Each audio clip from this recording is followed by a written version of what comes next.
Hello friends, நீங்கள் வீடியோவில் பார்க்குற இந்த மிஷின் என்ன அப்படின்னு பார்த்தீங்கன்னா, இது ஒரு சர்வர். அதுவும் i3 10th ஜென் சர்வர். அது என்ன i3ல 10th ஜென் சர்வர் அப்படின்னு கேட்குறீங்கன்னா, ஆக்சுவலாக சர்வர் கிடையாது, இது நார்மல் பிசி தான். இது வந்து ஒரு ஹாஸ்பிட்டலில் அவங்களோட ஒரு சாஃப்ட்வேருக்காக இது யூஸ் பண்ணுறாங்க, இது மெயின் சர்வராக போட்டு. ஸோ இதோட கம்ப்ளைண்ட் என்னன்னு பார்த்தீங்கன்னா, ஹேங் ஆகுது அப்படின்னு சொல்லி வந்திருக்கு. நம்ம பர்ஃபார்மன்ஸ் எல்லாம் செக் பண்ணதில் ஹார்ட் டிஸ்க் நல்லா, எஸ்எஸ்டி நல்லா இருக்குது, ரேம் நல்லா இருக்குது, ப்ராசஸரும் நல்லா தான் இருக்குது. ஆனாலும் ஹேங் ஆகுது, ஆஃப் ஆகிடுதுன்னு சொன்னாங்க. ஹேங் ஆகுதுன்னு சொன்னாங்க, ஆஃப் ஆகலை. அதுக்கப்புறம் அவங்க ஆஃப் பண்ணி போட்டு தான் சொன்னாங்க. ஸோ என்ன ப்ராப்ளம் இருக்குன்னு கேஸிங்கை கழட்டி பார்த்தோம். ஸோ கேஸிங் கழட்டினா உங்களுக்கே தெரியும். பார்த்தீங்கன்னா ஃபுல்லாக எல்லா தூசியும் இதில் தான் இருக்குது.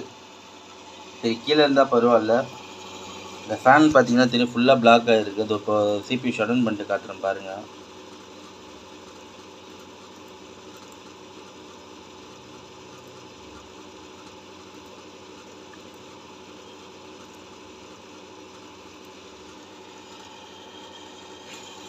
அதேமாதிரி இந்த ஃபேன் கொஞ்சம் உரையுது, அதனால அந்த சவுண்டு வருது. ஸோ இப்போது பிசி ஷட் டவுன் ஆகுது. ஓகே, பிசி ஷட் டவுன் பண்ணிட்ட பிறகு பார்த்தீங்கன்னா இன்னும் கிளியராக தெரியும். ஸோ பார்த்தீங்கன்னா வென்டிலேஷனுக்கான வழியே இல்லை. இதனால என்ன ஆகும்னா, ப்ராசஸர் ஓவர் ஹீட் ஆகிட்டு ஹேங் ஆகும்.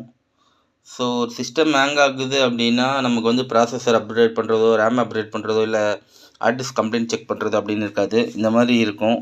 ஸோ இதுவும் பார்க்கணும், இந்த க்ளீனிங் ப்ராசஸும். ஸோ இப்போ நம்ம இதை க்ளீன் பண்ணி அவங்களுக்கு ஹீட் சிங்க் அப்ளை பண்ணி கொடுக்க போகிறோம். மற்றபடி வேறு எதுவும் கம்ப்ளைண்ட் இல்லை இதில். ஸோ நீங்களும் இந்த மாதிரி சர்வர் பார்த்துருக்கீங்கன்னா கமெண்ட் பண்ணுங்கள். தேங்க்ஸ் ஃபார் வாட்சிங்.